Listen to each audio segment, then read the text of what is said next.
নমস্কার বন্ধুরা, অনিফার্স world YouTube চ্যানেলে আপনাদেরকে স্বাগত।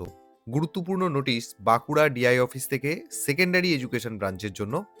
তো নোটিশের বিষয় হচ্ছে 2025-26 ফিনান্সিয়াল ইয়ারের টিডিএস কাটার ব্যাপারে।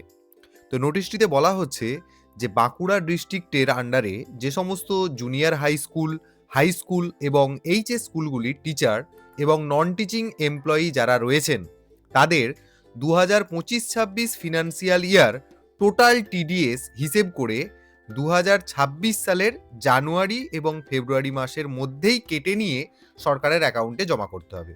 তো সেই জন্য বিদ্যালয়ের এইচওআইদের কঠোরভাবে নির্দেশ এটাই যে 2026 সালের মার্চ মাসের বেতন থেকে কোনোভাবেই টিডিএস ডিডাকশন করা যাবে না।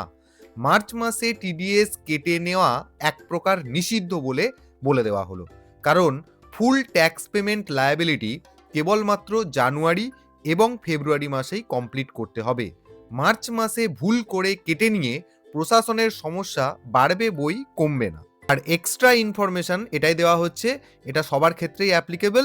দেখুন লেখা আছে, income tax deduction for the next financial year 2026-27 shall commence from April 2026 as per rules. অর্থাৎ নিয়ম অনুযায়ী 2026-27 ফিনান্সিয়াল ইয়ারের ইনকাম ট্যাক্স ডিডাকশন 2026-এর এপ্রিল মাস থেকেই শুরু হবে। আর এখানে স্পেশাল নোট আকারে দুটো কথা বলা হয়েছে, মানে এতক্ষণ ধরে নোটিশটিতে যেটার উপর জোর দেওয়া হলো আর কি, যা টিডিএস কাটার সেটা জানুয়ারি এবং ফেব্রুয়ারি এই 2 মাস থেকেই কেটে নিতে হবে। মার্চ মাসে কোনোভাবেই যেন টিডিএস কাটা না যায়, এই কথাটা কিন্তু বারংবার এখানে রিপিট করা হয়েছে। তো অবশ্যই এই কথাটি মাথায় রাখবেন এবং আপনারা যারা আমার চ্যানেলে নতুন তারা চ্যানেলটিকে সাবস্ক্রাইব করে নিতে ভুলবেন না।